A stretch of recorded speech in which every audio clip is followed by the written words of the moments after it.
Bonjour à tous, j'espère que vous allez bien, j'espère que vous avez passé une très bonne semaine. Nous sommes samedi 13 décembre, il est presque 13 heures et je suis ravi sous cette journée ensoleillée de venir ouvrir un nouveau vlog. Alors avant de vous partager un avis lecture, je voudrais dire un grand merci à toutes les personnes qui sont venues me rejoindre sur ma chaîne YouTube, toutes les personnes qui me soutiennent. Merci du fond du cœur. Dans un précédent vlog, je vous avais laissé avec une lecture de saison, la BD de l'Avent. Nous avions ouvert ensemble la case numéro 11, que je n'avais pas encore lue lorsque nous l'avions ouvert. Depuis, c'est chose faite, alors c'est parti. Je vous partage mon avis sur la case numéro 11, 12 et bien évidemment sur celle du jour, la numéro 13. Je vous montre la page de garde de la numéro 11. Alors j'aime beaucoup. Voilà, vraiment, on plonge toujours dans cette atmosphère de Noël. Elle s'intitule, cette BD, Jingle the Bell. Alors, je n'aurais pas parié sur l'histoire ni sur l'illustration. Elle fait 4 pages, comme toutes les autres, mais alors l'illustration de la page numéro 3, je vous rassure, ça ne vous spoilera pas l'histoire. Regardez, moi, je l'ai trouvée, mais magnifique. Je ne peux pas dire que je n'ai pas aimé l'histoire, je ne peux pas dire non plus qu'elle m'a enthousiasmé, mais c'était sympa. Voilà, une lecture sympa, je n'en dirai pas plus. Il y a un léger message à la fin, mais voilà, je n'ai pas été transcendé par ce récit. S'agissant de la numéro 12, autre page de garde, bien évidemment. Et alors là, j'ai un avis très précis sur la BD numéro 12 qui s'intitule La petite souris de Noël. Eh bien, c'est une déception. Voilà. Très clairement, lorsqu'on fait 3 pages avec la petite souris, on se demande bien où veut nous mener l'illustrateur. Alors oui, il y a un message à la fin, mais très clairement, je n'ai ni aimé l'histoire, ni aimé les illustrations. Petite illustration que je vous montre. Voilà. Je n'ai rien aimé de cette BD. Pour moi, c'était une déception. Et même le message global. Alors, le message final aurait pu être bien si tout le cheminement avait été différent. Je n'ai pas aimé le message de début. Je n'ai pas aimé l'évolution de la BD. Et puis alors, ok pour le message final. Mais alors, tout ce qui précède ne m'a absolument pas plu. Très clairement, c'est une déception. Allez, et puis celle du jour, je vous montre encore une fois la page de garde. Et puis, alors là, c'est une jolie surprise. J'ai bien aimé l'illustration, j'ai bien aimé la colorimétrie choisie pour venir nous embarquer dans ce récit. C'est une belle morale que l'on ne retrouve pas seulement à la fin de l'histoire, mais vraiment qui va venir ponctuer chaque page de ce récit. Donc c'est une très jolie surprise. J'ai beaucoup aimé. Voilà, elle ne rentrera pas cette histoire dans mon top 3 des BD de l'Avent, mais j'ai bien aimé. Voilà, qui correspondait pleinement à l'atmosphère, à l'ambiance et à l'esprit de Noël tel que je me l'imagine. Le titre s'intitule Super Noël. Vraiment, on était dans l'ambiance et dans l'atmosphère, donc je valide cette case numéro 13. Heureusement, parce qu'après une déception, j'avoue que c'était un petit peu dur et j'appréhendais l'ouverture de cette case, la page de garde de la 14. Évidemment, non mais rendons ce qui est à César, parce que je tiens, je n'ai toujours pas ouvert les autres cases. J'aime bien découvrir chaque matin, alors, oui, toutes les BD ne me plaisent pas. Il y a un coup de cœur sur la 4 et la 10. Et il y a une déception là sur la numéro 12. Néanmoins, j'aime ce procédé de chaque jour ouvrir et de découvrir une nouvelle histoire de A à Z ainsi qu'un nouvel illustrateur. Je suis très BD, donc je trouve ça super chouette. Affaire à suivre dès demain. C'est parti cette fois pour un autre avis lecture, mais cette fois pour une lecture terminée. Et c'est un thriller, mi-thriller psychologique, mi-thriller domestique. C'est celui-ci qui s'intitule « Elle était là avant moi ». écrit par Vertige Littéraire, qui est très certainement un nom de plume. Dans le rush précédent, je vous avais montré cette page de garde sur laquelle il est mentionné. Elle a pris sa place, maintenant elle risque de subir son sort. On va pas se mentir qu'une page de garde qui commence ainsi, eh bien, met l'eau à la bouche pour la suite du récit.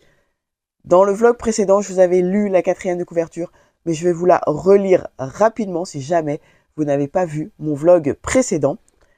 Elle croyait avoir tout gagné, mais une autre femme était là avant elle, et elle n'a jamais vraiment quitté les lieux. Quand Maëlle s'installe dans la maison de son compagnon Julien, elle pense tourner une page. Nouvelle vie, nouveau rôle, nouveau bonheur, mais très vite, l'atmosphère devient lourde, trop lourde. Dans chaque pièce flotte le parfum discret d'Élise, la première épouse. Les silences sont trop pesants, les objets changent de place et les regards de la belle famille deviennent oppressants. Est-ce Maëlle qui perd pied ou quelqu'un cherche-t-il à la faire douter pour de bon? Un thriller psychologique en huis clos où la paranoïa n'est peut-être qu'une autre forme de lucidité.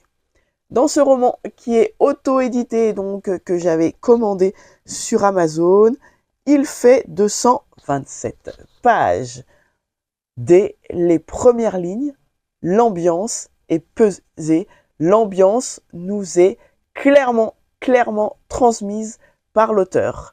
On va rencontrer donc Maëlle, mais dans un prologue déjà très lugubre, très noir, très pesant, très oppressant, parce que dans ce prologue, déjà, il se déroule la nuit. Il y a un silence mortel, mais elle croit voir des ombres, elle croit entendre un bruit. Et est-ce elle qui perd la tête ou est-ce la réalité? Eh bien, nous avons 227 pages pour le découvrir. Maëlle vivait la rencontre idéale avec Julien. Julien qui est veuf et papa d'un petit garçon, un petit Louis. Tous les trois semblent former cette famille un petit peu idéale et elle va très vite emménager chez Julien et vous l'aurez compris, cette maison est lourde du passé de Julien qui lui est veuf et donc elle va prendre la suite et vivre dans la maison où il vivait avec sa première femme, je ne peux pas dire son ancienne femme, mais avec sa première femme. Quel était le sort de cette première femme? Eh bien, elle est décédée, mais il semblerait que là aussi, il y ait un léger mystère autour de son décès. Julien, mais qui dit être avec lui, dit aussi être avec les membres de sa famille, des sœurs. Une mère qui semble être tout aussi oppressante que l'est en réalité le lieu dans lequel elle vit. Un thriller psychologique, un thriller domestique en huis clos parce que l'on va tourner vraiment tout autour de ces personnages au sein de cette maison. Une maison oppressante, une maison lugubre où il y a quelques affaires encore de la première femme de Julien. Dans ce récit, l'auteur, eh bien, nous embarque et vraiment va venir nous aussi nous demander qui dit la vérité, qui est lucide ou qui ne l'est pas ou qui ne l'est plus. Tout au long de ces pages, eh bien, on va vivre les faits et on va se sentir très vite oppressé dès les premiers mots, mais quasiment jusqu'à la fin du récit. En tout cas, jusqu'au dénouement que nous propose l'auteur. On va y découvrir des personnages torturés ou pas, lucides ou pas. Qui fait quoi, où, quand, comment. On a 227 pages pour le découvrir. Alors, dès la page de garde que je viens de vous montrer et de vous lire, on est embarqué dans ce récit et on a très envie d'en connaître les tenants et les aboutissants. Il y a quelques flashbacks dans le passé, très peu, mais on avance au fur et à mesure dans l'histoire. Il n'y a pas réellement de double temporalité. Les chapitres sont d'une longueur, voilà, tout à fait 5, 6, 7 pages, 8 pages maximum. Alors, on est sur une présentation un peu plus grande qu'un format de poche, pas tout à fait sur la largeur d'un brochet, mais on est sur une présentation très très agréable à découvrir. Qu'en est-il de Maëlle? Que va-t-il lui arriver?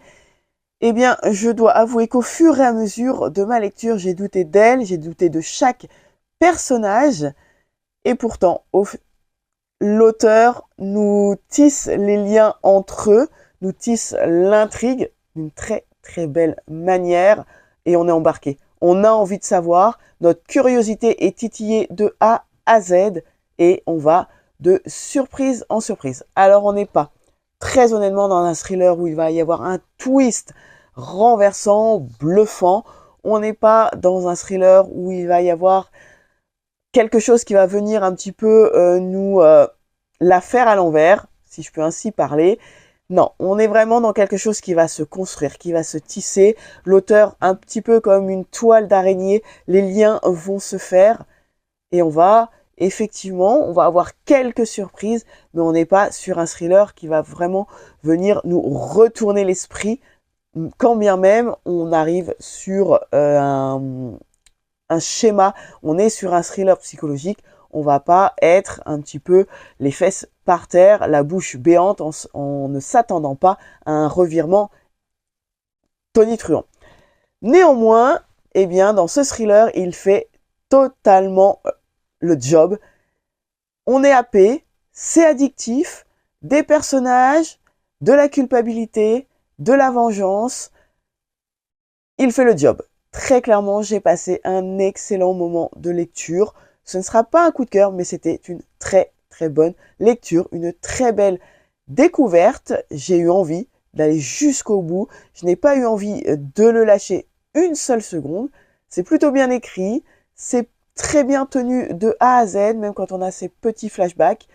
L'atmosphère et l'oppression, on la ressent tout au long de ce récit et c'est vraiment ce que j'ai un petit peu le plus aimé. C'est très difficile des fois, je trouve, dans certains récits, de sentir tout ce côté oppressif, tout ce côté noir, lugubre, et puis toute cette partie de l'âme humaine où on ne sait pas en qui on peut faire confiance ou pas. Et bien dans ce récit, moi j'ai retrouvé tous les éléments qui m'ont plu, qui me l'ont rendu vraiment incapable de le lâcher. Et puis je suis arrivée jusqu'au bout. J'ai pu respirer. Je m'attendais, je dois bien avouer, à cette fin. Cependant, alors, j'ai été un petit peu marqué par les épilogues dans d'autres romans, notamment dans le roman qui s'intitule Le disparu de Nantucket de Laure Rollier, où elle nous avait concocté un épilogue, voilà, qui avait gâché. Alors, déjà, je n'avais pas été enthousiasmée par le reste du récit avec beaucoup d'incohérences, avec beaucoup de choses qui ne m'avaient absolument pas convaincu et fait lever les yeux au ciel plus d'une fois. Là, ce n'est vraiment pas le cas. J'ai été embarquée de A à Z. Seulement, à chaque fois que j'arrive à la fin d'un roman et que je vois le mot épilogue, j'avoue que je retiens un petit peu mon souffle et j'ai un petit peu peur de ce que je vais y trouver. Là, l'épilogue aurait pu être très clairement un chapitre de plus, un petit peu de répétition avec le chapitre précédent. Alors, ça ne m'a pas gâché ma lecture, ça ne m'a pas fait lever les yeux au ciel. Je l'ai découvert, mais il n'était peut-être pas aussi nécessaire de marquer autant les choses dans l'épilogue, ou en tout cas de le mentionner ainsi, avec 2-3 répétitions avec le chapitre ou les chapitres précédents. Néanmoins, on va jusqu'au bout de l'histoire et il y a un réel point final. Une très chouette lecture que je ne peux que vous recommander. Découvrir nouvel auteur, découvrir un nouveau récit, une nouvelle intrigue. Très honnêtement, c'est en surfant sur Amazon que j'ai pu découvrir ce récit qui m'intriguait et m'attirait fortement. Donc je suis ravie parce qu'en plus, on soutient l'auto-édition, un ou une auteur qui a publié d'autres romans. Alors, si je retrouve les autres titres, je les ai vus mentionnés, ou alors c'est ou alors c'est en retournant peut-être sur Amazon que j'avais découvert les autres titres. Alors, c'est assez amusant parce que d'ordinaire, lorsqu'on a une table des matières, on a le numéro du chapitre avec un titre. Là, absolument pas. On a une table des matières avec le numéro des chapitres. Et je trouve que ça joue aussi sur l'effet surprise du livre parce que du coup, eh bien, on n'a aucun indice sur le chapitre concerné. Alors, je crois que je ne les aurai pas ici, donc c'est probablement en fait en allant tout simplement sur Amazon que j'ai découvert les autres romans de cet auteur que je ne manquerai pas de suivre et de découvrir dans d'autres récits.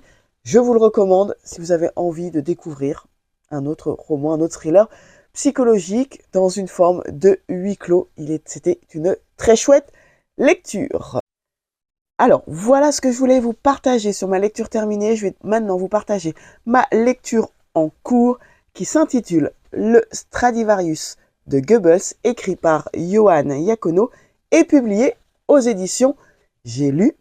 Un livre qui fait 284 pages. J'en suis à la page 87 très exactement. Je vous partagerai la 4e de couverture lorsque je vous partagerai mon avis. Mais je peux d'ores et déjà vous donner 2 mots-clés de ce récit, passionnant et devoir de mémoire. On en reparle dès que je l'ai terminé, mais très honnêtement, j'espère le finir très rapidement, non seulement pour partager votre avis, mais parce qu'il est vraiment passionnant et très bien écrit. Maintenant, petit unboxing, je vous l'avais indiqué dans un précédent vlog, je suis dans un book club avec les copines d'Instagram et nous avons le plaisir de nous retrouver chaque mois pour une lecture commune et puis un autre live pour partager nos lectures qui nous ont marquées au cours du mois ou du mois précédent. Bref, toutes les occasions sont bonnes pour nous retrouver et ça, vraiment, nous passons toujours d'excellents moments. Du coup, j'ai passé une petite commande pour recevoir le livre qui va être sur notre prochaine lecture commune et il s'agit d'une autrice que je vais découvrir, Céline Dangean, avec son roman qui s'intitule La fille de Cali, quand la haine d'une mère pousse à la folie, publié aux éditions Pocket. Alors on est sur un petit pavé qui fait donc 717 pages exactement. Je vous partage la 4e de couverture. Quand elle pénètre au domicile d'un homme dont on vient de lui signaler la disparition, la jeune capitaine de gendarmerie Héloïse Bouquet ne peut imaginer le spectacle qui l'attend. Sur le mur, un immense svastika tracé avec du sang. Au pied du lit, quelques piécettes et des pétales de fleurs faisant penser à une offrande. Et allongé, le cadavre du disparu presque intégralement nu, le torse maculé de sang, décapité. Le meurtrier n'ayant pas laissé le moindre indice, l'enquête piétine, jusqu'à ce que, 1 mois plus tard, soit retrouvé un autre corps mutilé, selon le même rituel.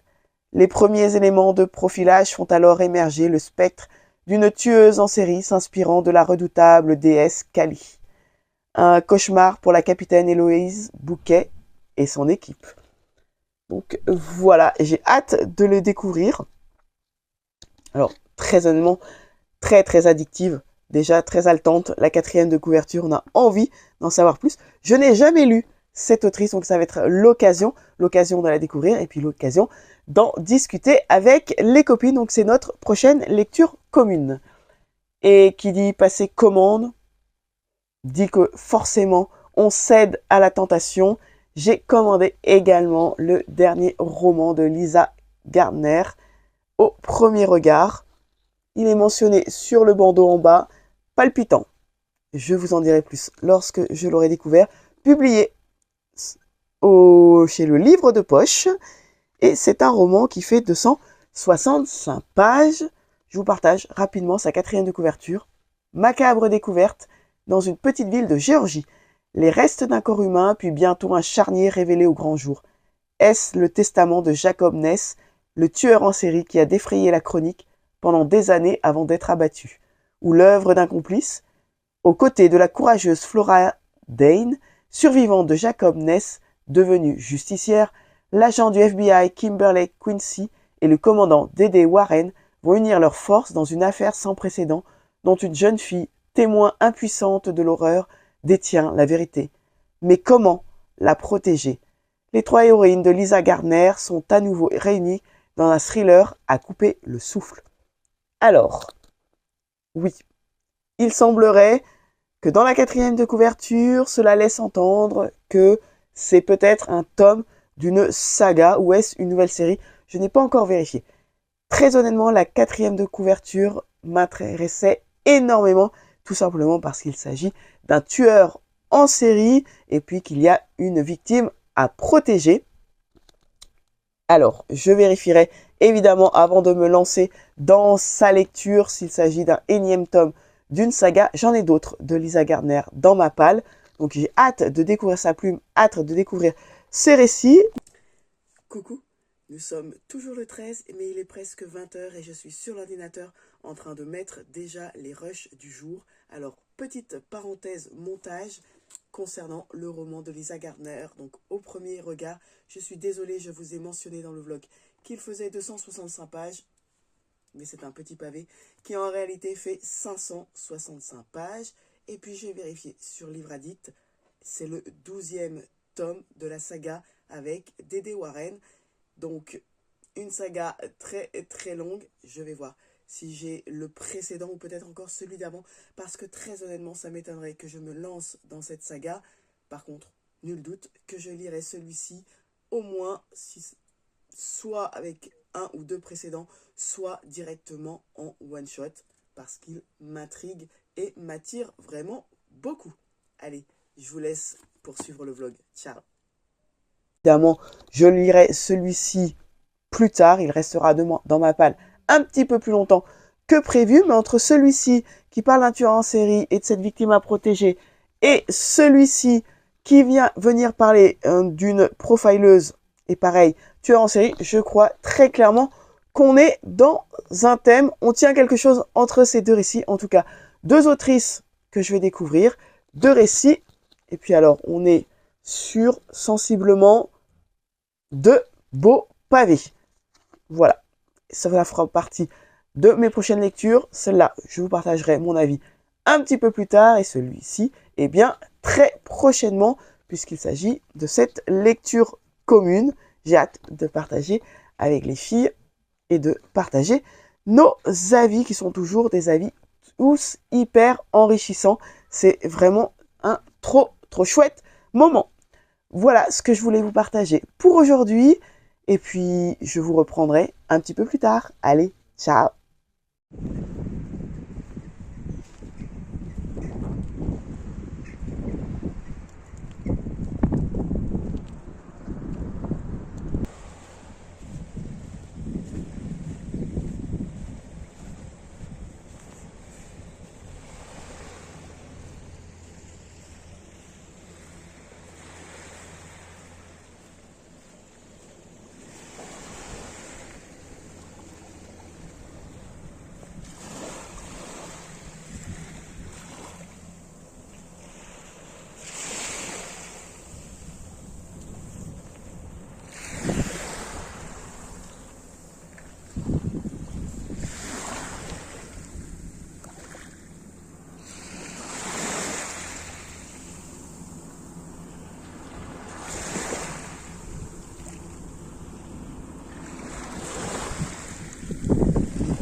Coucou, nous sommes dimanche 14 décembre, il est presque 14 heures et je suis ravie de venir partager avec vous, non pas un, non pas deux, non pas trois, mais 4 avis lecture parce que très clairement, le temps est plus que maussade, il n'est absolument pas propice à aller faire une petite balade du dimanche, mais par contre, c'est un temps idéal pour prendre un excellent moment de lecture, de faire une petite pause dans sa journée avant de débuter la semaine.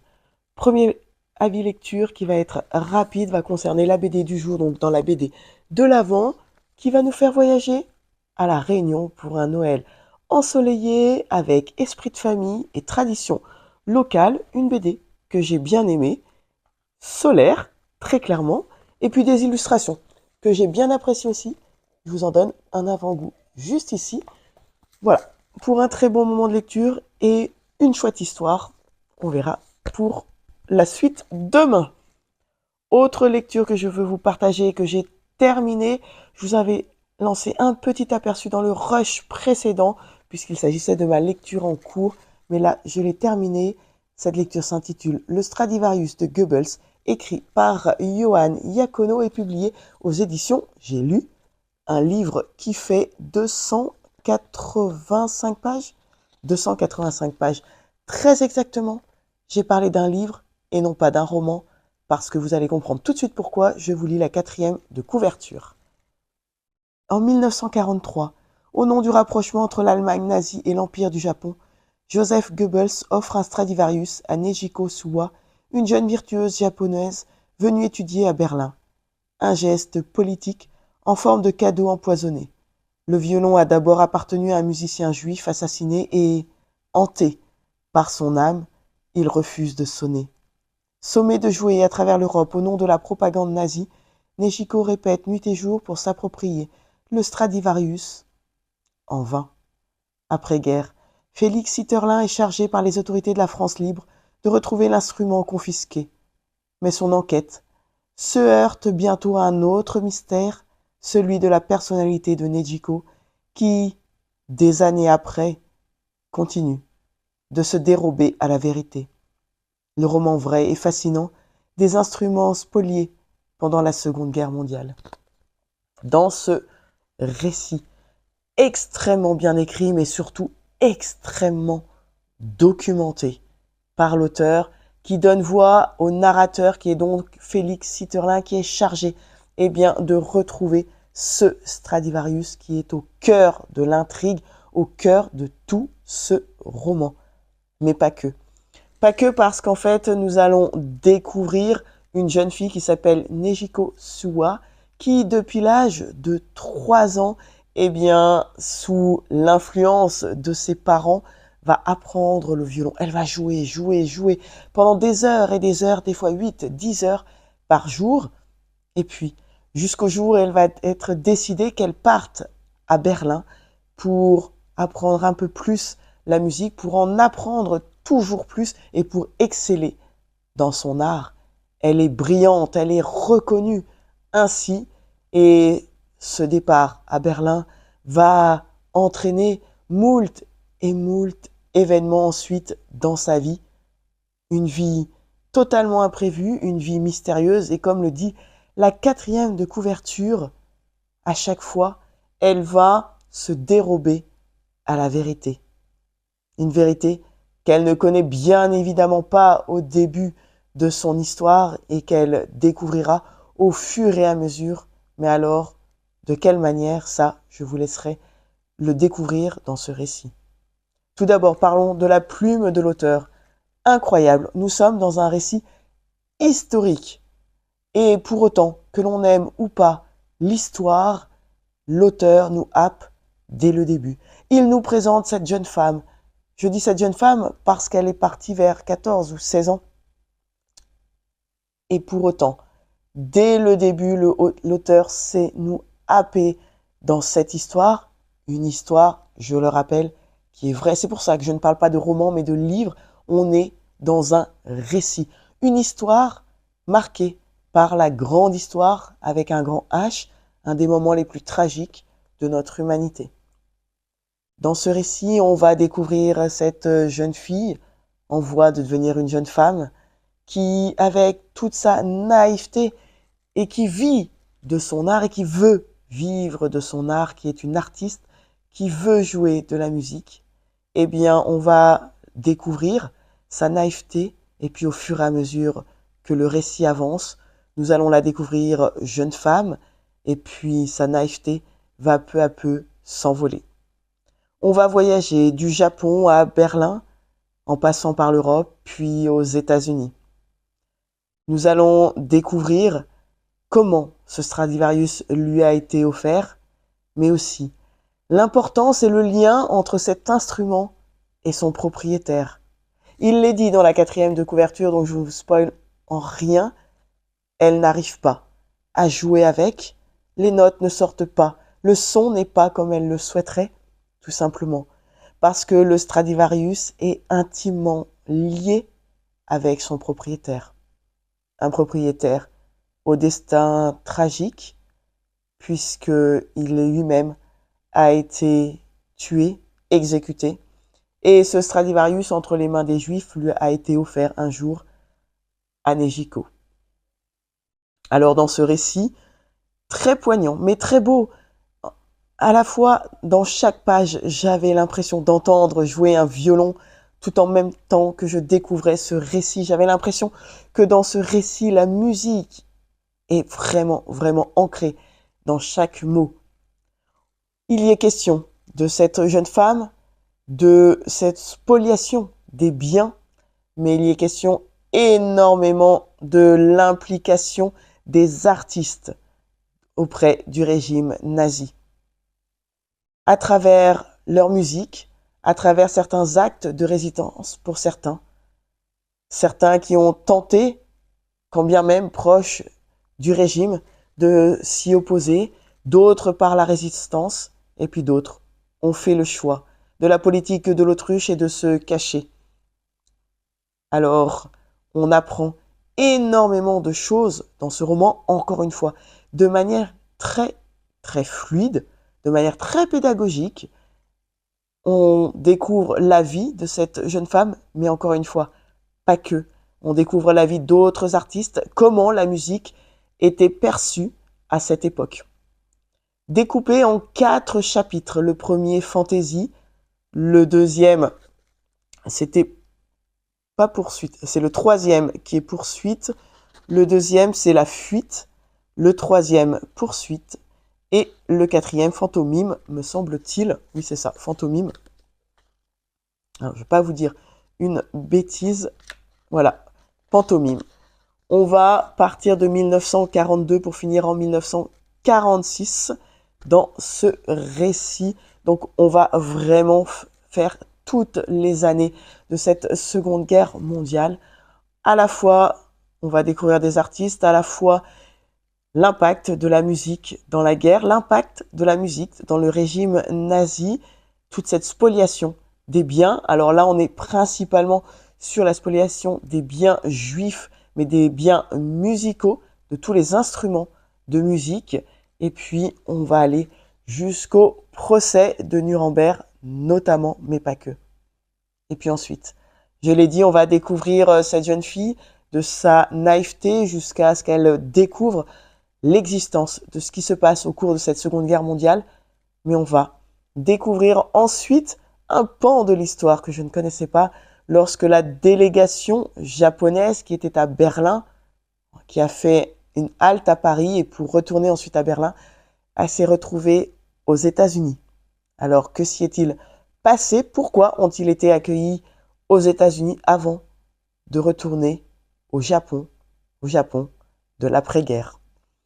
Et c'est dans cette même après-guerre que le narrateur va pouvoir enfin mettre le doigt sur cette jeune femme et découvrir tout le mystère qui réside autour de sa personnalité, mais pas que. Très vite, il va découvrir qu'elle en savait bien plus, mais que dans le Japon de l'après-guerre, eh bien, il vaut mieux peut-être encore se murer dans le silence et faire la politique de l'autruche et abstraction de tout ce qui s'y est passé. Il va enfin mettre la main sur ce Stradivarius. Il va enfin pouvoir lui révéler à qui il appartenait et pour autant, elle va faire le choix du silence jusqu'au jour où le silence, eh bien, va être un petit peu pesant et cette jeune femme, maintenant d'un âge mûr, va lui envoyer au narrateur ses carnets de notes. Et c'est fort de toutes ces recherches, c'est appuyé sur ce carnet de notes et de rendez-vous et de voyages sur place que l'auteur, eh bien, nous partage certains moments, ce carnet de notes, alors sous forme des fois épistolaire, et puis sous d'autres fois, nous aurons, comme c'est le cas ici, une date et puis les pensées de Nejiko. Fascinant, vraiment, tant sur la recherche qui a été faite, tant sur les ressources sur lesquelles s'est appuyé l'auteur, fascinant parce qu'il nous plonge dans cette histoire, parfois trop méconnue, on est dans le domaine artistique, nous plonge auprès de cette vie que je ne connaissais pas, je n'avais jamais entendu le nom de Nejiko Suwa. On découvre aussi un petit peu ce Japon de l'après-guerre, sur les mentalités, sur l'évolution des mentalités et de la société japonaise. Captivant, vraiment, ce roman était fascinant. Pour ceux qui n'aiment pas les romans historiques, il est tellement bien écrit que vraiment, nul doute que vous vous plongerez dedans de la même manière que je l'ai fait. Et puis pour ceux qui n'aiment pas les romans de la Seconde Guerre mondiale, parce qu'ils font état d'atrocités, dans ce roman, il n'y en a aucune exception faite. Et là, je ne vous spoile pas, mais exception faite, il y a le détail d'une atrocité qui comprend sur une dizaine de pages, à la fin de la page 211, début de la page 212. Mais sinon, évidemment, on va parler des camps de concentration, mais encore une fois, il n'y a pas de détail à proprement parler. Exception faite des 2 pages sur une dizaine de lignes que je viens de mentionner. Ce roman a été un véritable coup de cœur. Il est poignant, riche émotionnellement, puisque l'on sait qu'il s'agit d'un récit, il s'agit de la vérité, mais alors tellement, tellement enrichissant au point de vue de notre culture, au point de vue de notre connaissance, que je ne peux que vous le recommander. Et idéal également à offrir aux amoureux de la musique, aux amoureux de l'histoire, et puis idéal vraiment à offrir, encore une fois, pour notre connaissance personnelle, c'était vraiment une pépite, un coup de cœur. Autre lecture que j'ai terminée, qui se lit très rapidement, mais que j'ai pris le temps parce qu'il s'agit d'un autre coup de cœur. Et puis alors, vous savez quoi? Dans ce voyage que je vous propose en Asie, eh bien, je vous propose de continuer ce voyage avec cette BD, enfin, c'est un roman graphique qui s'intitule La promesse du souffle. Et puis alors, puisqu'on est dans une histoire vraie, celle-ci en est une autre. Et alors, je l'annonce tout de suite, cette BD est un coup de cœur. Je vous partage sa 4e de couverture. Laissez-moi vous poser une question. Lorsqu'ils désirent quelque chose, les gens du peuple peuvent-ils exprimer leurs sentiments? Non. Peuvent-ils améliorer leur quotidien grâce aux travaux de nos érudits? Non. Pourquoi? Parce qu'ils ne savent ni lire ni écrire. J'ai pris mon peuple en pitié et mis au point un alphabet adapté aux Coréens, accessible aux hommes comme aux femmes de toutes conditions. Anne Hidou et Karine Borghi nous dévoilent les secrets du Hangul, l'alphabet coréen créé au XVe siècle par le roi humaniste Sejong le Grand, une fresque aux accents romantiques où la fiction mêle son souffle à celui de l'histoire.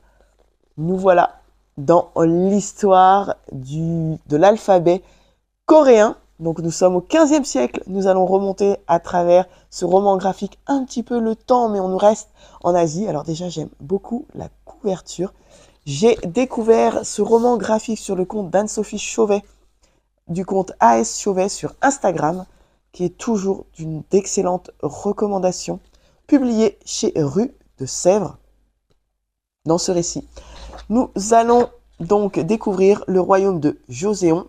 Nous sommes en 1400 42 très précisément, et nous allons découvrir à la fois la naissance de l'alphabet coréen, mais également découvrir lui, qui est le fils du roi et qui a en charge de faire connaître, d'établir d'abord cet alphabet, mais également de le faire connaître et de découvrir concrètement quels sont les besoins du peuple. Et puis nous allons découvrir cette jeune fille.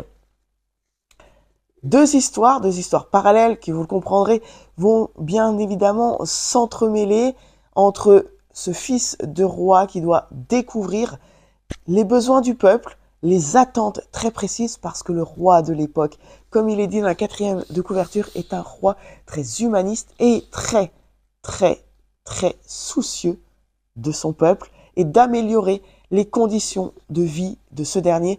Et ces conditions de vie ne pourront s'améliorer que s'ils savent lire et écrire pour pouvoir s'exprimer, pour pouvoir échanger et pour savoir ce qui est attendu d'eux, mais également pour transmettre ce dont ils ont besoin.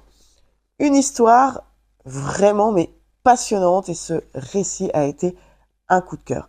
Un coup de cœur parce que déjà les illustrations sont incroyables. Elles sont vraiment mais magnifiques.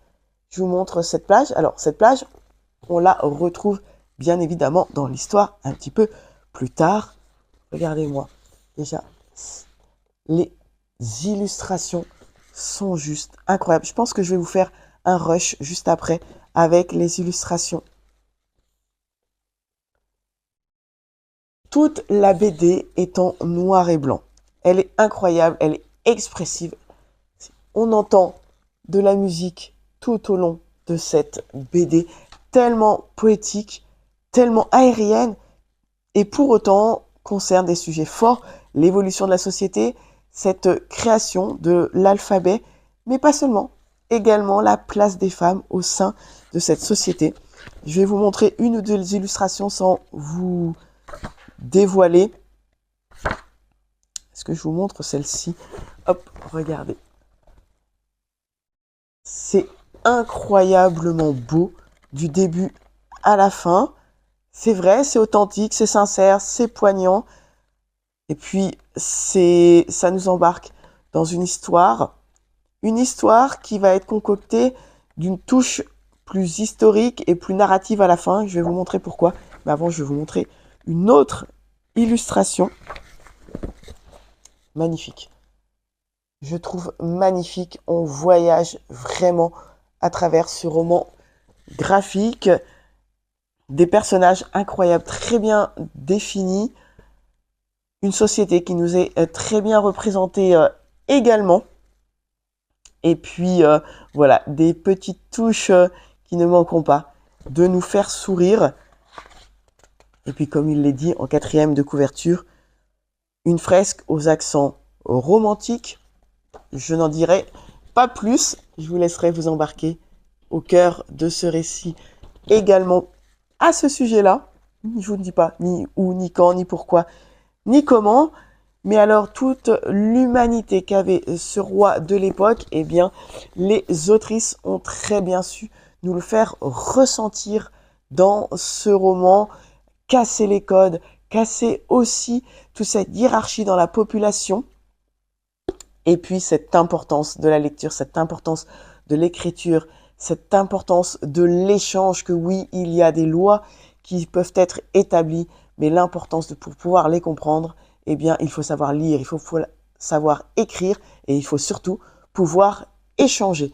Très, très beau roman graphique, et à la fin, on tombe sur une partie de narration avec une postface qui va vraiment venir nous présenter, eh bien, ce roi, et puis les évolutions qu'il a pu permettre dans la société, et puis la place des femmes dans la société coréenne, où sans tabou, il est dit que encore certains efforts sont à faire. Et puis alors, j'ai appris que ce roi, on en a une petite représentation ici. Eh bien, nous sommes quand même en 1418, 1440, et un point très très fort qu'il a ancré dans sa population, je le lis: concerne le congé maternité qu'il a octroyé de 130 jours pour le congé de paternité. Non, pardon, le congé maternité, il était de 130 jours et congé paternité de 30 jours. Nous sommes en 1418 très précisément. En France, nous l'avons octroyé de 30 jours. À partir de quand? Bref, je n'en dirai pas plus. En tout cas, très soucieux. Et il appelait son peuple le peuple du ciel. Et il estimait que sa mission première était d'en prendre soin. Voilà, je n'en dirai pas plus, mais vous avez compris. Donc, voilà une fresque qui nous est dépeinte ici de la société coréenne, à la fois avec ces magnifiques illustrations, toutes en noir et blanc, et puis cette partie très instructive à la fin qui va venir ponctuer notre lecture, qui va venir nous en apprendre encore un peu plus. Vraiment, cette BD, je vous la recommande fortement. Et puis, un très beau livre-objet. Donc, encore une fois, idéal en cadeau à s'offrir ou à offrir. Et pour terminer les avis lecture aujourd'hui, cette fois, je vais vous parler d'un tome 2. Je viens de terminer le tome 2 de ce manga qui s'intitule L'Oiseau d'or de Keinis de Kazuki Hata. J'avais déjà lu il y a maintenant peut-être 2-3 mois le tome 1 qui est celui-ci. Alors, je vais vous parler du tome 1 et je vous dirai un petit mot du tome 2. Pas trop pour pas vous spoiler, mais je vous repartage la 4e de couverture du tome 1. Fille de pasteur, Léa se passionne pour le monde de la fiction depuis sa plus tendre enfance et adore écrire des romans. Seulement les hommes de son entourage ne cessent de réfréner son élan, affirmant que les femmes sont incapables de créer une œuvre littéraire. À 19 ans, elle envoie un manuscrit sous le nom de plume Alan. Un éditeur l'accepte et ouvre ainsi à la jeune femme les portes d'une carrière d'auteur. Léa décide alors de partir à la rencontre de sa mission d'édition à Londres, déguisée en homme. Que va-t-elle pouvoir découvrir sous sa nouvelle apparence? Et oui, dans ce premier tome, nous allons partir à quelques heures de Londres. Nous quittons donc l'Asie avec mes recommandations précédentes et nous allons rencontrer cette jeune femme, Léa, qui vit dans un tout petit village avec ses parents, avec ses sœurs, et elle n'est vouée, comme toutes les jeunes filles de cette époque, à se marier. C'est le cas de ses sœurs, mais elle, ce qu'elle veut, ce qu'elle rêve, c'est de la liberté.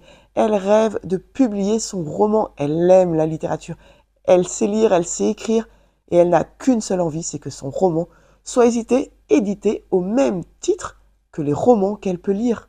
Mais n'oublions pas, nous sommes dans cette société où les femmes n'ont de place qu'auprès d'un mari et en cuisine. Bonne affaire des enfants. C'est pas son souhait, elle va donc envoyer son roman à un éditeur sous un nom masculin. Elle s'appellera désormais Alan Wedgwood, Alan Wedgwood, un nom de plume. Et lorsqu'elle va recevoir une réponse d'un éditeur qui accepte non seulement de la rencontrer, elle n'a d'autre choix que d'être Alan du début jusqu'à la fin, de peur de ne pas être éditée. Et c'est ainsi qu'on va la suivre et quitter son petit village et pour atterrir à Londres. Et il ne va lui arriver que des péripéties, enfin, je dis à elle, non, il ne va lui arriver que des péripéties, puisqu'elle va devoir continuer d'emprunter son costume d'Alan Wedgwood. Je ne vous en dis pas plus. J'avais énormément aimé le premier tome. Eh bien, cela se confirme dans ce deuxième tome. Alors, dans le premier tome, on va être très, très concentré, évidemment, sur son enfance, sur sa volonté d'écrire et d'être publié, sur son départ pour Londres, son arrivée à Londres, et puis sur son entrée auprès de cet éditeur et puis de d'autres écrivains, d'autres auteur. Elle fait son entrée dans ce monde d'artistes de la littérature. Dans le tome 2, il y a un personnage qui n'est autre que son voisin de chambre, puisqu'elle n'a pas les moyens pour un appartement, bien évidemment. Donc, elle va louer une chambre et elle va rencontrer son voisin de chambre qui lui-même est auteur. Et dans ce tome 2, on va en apprendre un petit peu plus sur son voisin de chambre. Dans ce tome 2, eh bien, on la redécouvre, on les redécouvre, on le redécouvre, puisqu'il reste Alan Wedgwood. Elle ne peut absolument toujours pas, eh bien, se dévoiler, dévoiler sa personnalité, dévoiler qui elle est. Mais attention, attention, le moindre écart de conduite pourrait lui être fatal. Je n'en dis pas plus, j'ai beaucoup aimé le tome 1, j'ai beaucoup aimé le tome 2. Nous sommes sur un manga en 4 tomes, j'ai les 2 autres dans ma palle et j'ai très hâte de continuer à découvrir ce récit, de continuer à découvrir cette jeune femme. Dans ces 2 premiers tomes, il y est question évidemment de la place de la femme dans la société, mais pas que, de l'évolution de cette société et notamment à travers les droits successoraux. Je ne vous en dis pas plus au sujet de ce roman, de ce manga, qui n'est pas très long. Ils sont pas très longs ces mangas, ils font 175 pages pour le tome 2, et je crois que c'est presque pareil pour le tome 1. Alors, dans le tome 1, il est un petit peu plus court, le tome 1, 170 pages. Voilà, très légèrement plus court. Je vous montre un petit peu plus les illustrations. Donc, voilà Léa. Je vais vous montrer des illustrations du premier tome. Ce qui m'avait manqué dans le premier tome, ce sont dans les illustrations, l'expression même des émotions qui parfois, heureusement, qui étaient ponctuées par un texte pour nous dire un petit peu plus sur le ressenti des personnages. Mais voilà. Alors, globalement, j'aime bien les illustrations telles qu'elles nous sont présentées, mais au niveau des émotions, il m'en a manqué quand même un petit peu plus. Autre chose qui m'a manqué, où je l'ai ressenti un petit peu plus dans le tome 2, c'est sur lorsqu'on fait un bond dans le passé. Voilà, un tout petit manque de fluidité dans certaines scènes lorsqu'on est dans le présent et qu'on fait un petit bond dans le passé. Par moments, cela m'a manqué de fluidité. Je vous la montre ici. Et puis, je vous montre. Hop. Par contre, effectivement, le trait de l'illustrateur est vraiment, vraiment très chouette.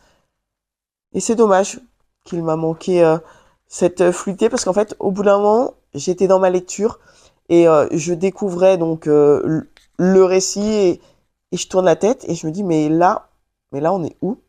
Et c'est là que j'ai compris, dans le texte, bien évidemment, un petit peu plus bas, qu'on avait changé de temporalité. Mais une fois ça, j'ai repris tout à fait ma lecture. Ça, voilà, c'était vraiment une microseconde où ça m'avait un petit peu cassé. Mais on se remet très, très vite en selle dans cette lecture. C'est un chouette moment de lecture. Il n'y a pas de rebondissement pour l'instant tonitruant. Mais on se prête au jeu. Léa, Alan, Léa, toute cette vie cachée, cette évolution de la société, les problèmes qu'il y a dans cette société. Vraiment, on se prête, je trouve, au jeu de voilà qu'elle a lancé en se déguisant. Il y est question de littérature, mais pas que. Alors, on en découvre un petit peu plus dans le tome 2, comme je disais, sur son voisin de chambre.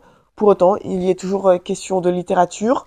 Ça jongle entre les différents sujets. Il n'y a pas que la littérature qui est mise très en avant avec des sujets de société qui sont un petit peu plus effacés. On jongle vraiment sur les 2 sujets.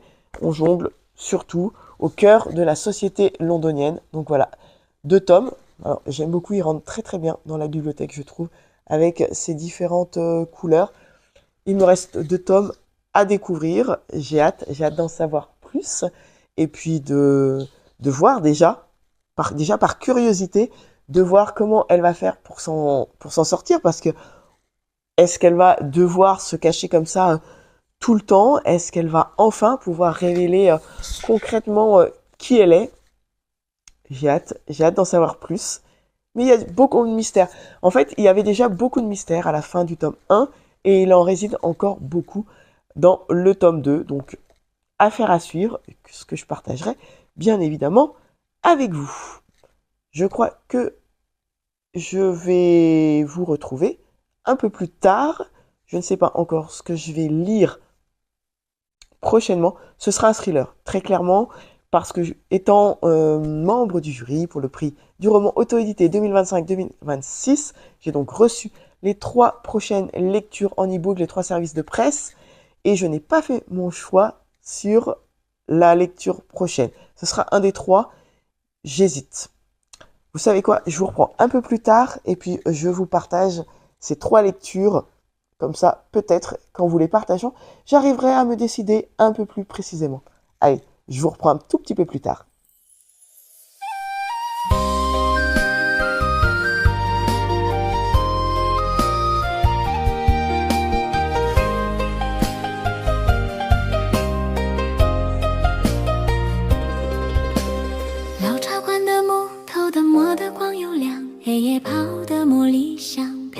条巷，他指着墙上的旗袍慢慢讲呀讲，正角里住着明朝的月光。隔壁绣娘的手帕蝴蝶会眨眼，小村女学编彩绳缠了又散开。奶奶笑着握住她小小手儿晃，线头里藏着春天的芳香。东南西北的。Comme promis, il est 18h30 et je vous retrouve pour vous parler non seulement du prix du roman auto-édité 2025-2026, mais du coup, par la même occasion, pour vous présenter ma prochaine lecture. Le prix du roman auto-édité 2025-2026 se décompose en 2 catégories. La catégorie rose qui va regrouper tout ce qui concerne les romances, feel good, des romans contemporains, et puis la catégorie grise qui va regrouper des thrillers, cozy mystery, de la science-fiction, des romans utopiques, de la dystopie, et ainsi de suite. Je suis membre du jury dans la catégorie grise et à cette occasion, nous avions reçu un fichier de 226 présentations de romans, des présentations qui comportaient la première de couverture, la 4e de couverture. L'auteur nous transmettait un avis qu'il avait le plus marqué et puis un petit résumé de pourquoi nous devions lire son livre. Un résumé très argumenté. La plupart du temps, nous devions voter pour seulement 20 romans qui nous tentaient le plus, qui nous marquaient le plus.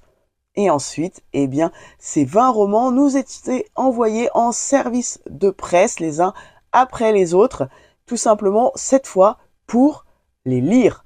J'ai déjà rendu 6 de mes copies parce qu'après chaque lecture, nous devons remplir une fiche, une grille d'évaluation très détaillée que je vous présenterai la prochaine fois que j'en remplirai une. Et à l'issue de cette grille d'évaluation, eh bien, tout simplement, nous l'envoyons au comité qui va réunir les votes et surtout les notes de chaque roman. Et à la fin, eh bien, sera élu le roman auto-édité 2025-2026 qui aura recueilli la note la plus élevée. Voilà pour la petite présentation. J'ai répondu donc déjà 6 livres sur les 20 et je viens de recevoir les 3 prochains romans que je vais avoir à cœur de découvrir. Alors, je prends ma petite liseuse, ils sont juste ici. L'un des romans que je viens de recevoir s'intitule Le mystère de Cassie Bennett. Alors, je vais vous lire, j'ai pas les 4e de couverture. Donc, je vais tout simplement prendre un téléphone et je vais vous les partager. Non, c'est le mystère Cassie Bennett. Je ne sais pas pourquoi j'ai dit le mystère de Cassie Bennett. Donc, c'est le mystère Cassie Bennett. Donc, c'est un roman donc auto-édité. Est-ce que j'ai de la Wi-Fi en plus? Voilà. Qui fait 229 pages. Alors, il y a un petit trigger warning dessus. Des scènes ou des propos peuvent heurter la sensibilité des lecteurs. Cassie Bennett disparaît lors d'une soirée entre amis. 13 ans plus tard, errant sur une route de forêt bordant les Great Smoky Mountains, elle réapparaît. Les stigmates sur son corps témoignent de la violence des sévices qu'elle a endurés. Parviendra-t-elle à sortir de son mutisme pour raconter son histoire? Sean Williams, son petit ami de l'époque, n'a jamais perdu espoir de la retrouver un jour, mais il ne s'imaginait pas devoir attendre aussi longtemps avant de la revoir. Sa mission, élucider cette sordide affaire et attraper par tous les moyens en sa possession le monstre responsable de ces atrocités. Seulement voilà, les apparences semblent trompeuses et lorsque le médecin rend ses conclusions, le mystère de Cassie s'épaissit davantage. Il est formel, elle s'est infligée elle-même ses blessures. Enlèvement et séquestration? Ou y a-t-il eu une autre explication? L'énigme reste entière. Donc ça, c'est le premier de la trilogie que j'ai reçu. Le deuxième que j'ai reçu s'intitule La conciergerie, pardon. Donc, La conciergerie, écrit par Tia Ferry. Et là, on est sur un roman auto-édité, donc qui fait 215 pages. Et je vous partage la 4e de couverture. Ce n'est pas l'île qui est maudite, ce sont eux. Joey pensait fuir son passé en s'exilant sur l'île de la Réunion. Soleil brûlant, lagon turquoise, sourire créole et une rencontre improbable. Un homme élégant lui propose un emploi dans une conciergerie de luxe. Un job de rêve, seule condition, la discrétion. Dans ce domaine isolé entre montagnes et secrets, luxure, pouvoir, manipulation et souvenirs enfuis, Joey va découvrir que derrière les sourires se cache une réalité plus sombre que tous ses cauchemars et que le véritable enfer porte parfois le masque du paradis. Bienvenue à la conciergerie où les péchés ne se confessent pas, ils se vivent. Celui-là me tente, mais de fou. Mais en fait, la conciergerie plus le mystère Cassie Bennett, ce sont deux romans, pour lesquels j'avais voté lors de la première étape. Donc autant vous dire que j'ai trop hâte de les découvrir. Le 3e roman qui vient de m'être envoyé s'intitule Echo. Et alors là, c'est pareil, la 4e de couverture, et puis alors la couverture. Pour les 3, bien évidemment, je vous mets la couverture à chaque fois. Mais là, la couverture me tente tout autant. Et on n'est pas sur un simple thriller, là semble-t-il. Quelque chose s'y cache en plus derrière. Alors, hop. Donc, Echo, qui est écrit par Shirley Sarah. Et je vous partage sa 4e de couverture. Elle voulait seulement rentrer chez elle, s'enfuir sous ses draps et oublier le vide mordant de son existence. Mais Hope a posé les yeux dessus, par accident, sur cette cabine téléphonique au rouge provoquant. Une voix de femme, un appel à l'aide, un enfant en danger, l'Irlandaise se retrouve embarquée dans une quête insensée à travers le pays, devenant malgré elle la vulgaire marionnette du destin, le pantin de la mystérieuse Echo. Elle aurait pu passer son chemin, renier son instinct, mais elle ne l'a pas fait. Un vertige psychologique où la vérité n'est jamais là où on l'attend. Un road trip en Irlande et un véritable coup de cœur pour ce pays, voilà le point de départ de ce thriller psychologique dans lequel Shirley Sarah renoue avec le genre dramatique qui éveillait sa plume. Avec Echo, elle livre une épopée haletante, vibrante, nerveuse d'humanité. Et celui-ci fait 232 pages. Donc voilà les 3 prochains livres qui seront le livre 6, 7, non pas du tout, 7, 8 et 9 que je vais devoir découvrir, lire puis rendre une fiche d'évaluation sur chacun d'entre eux et envoyer mes votes au comité. 3 romans pour lesquels j'ai voté et que j'ai tellement hâte de découvrir et qui ont une 4e de couverture terriblement attrayante. Voilà ce que je voulais partager avec vous. Et cette fois, eh bien, je vais vous laisser. Je vais clore ce vlog juste ici pour en ouvrir un autre dès demain. Je cours faire le montage. J'espère que vous avez passé un très bon moment en ma compagnie, que vous aurez peut-être eu envie de découvrir certains des romans pour lesquels je vous ai partagé mon avis. N'hésitez pas à vous abonner, à liker, mais surtout venez commenter en me partageant vos lectures. Et puis si certains des livres vous les avez déjà lus, je serai ravie d'échanger avec vous. Je vous retrouve très vite pour un nouveau vlog. Prenez soin de vous, faites de belles lectures. À très bientôt. Ciao!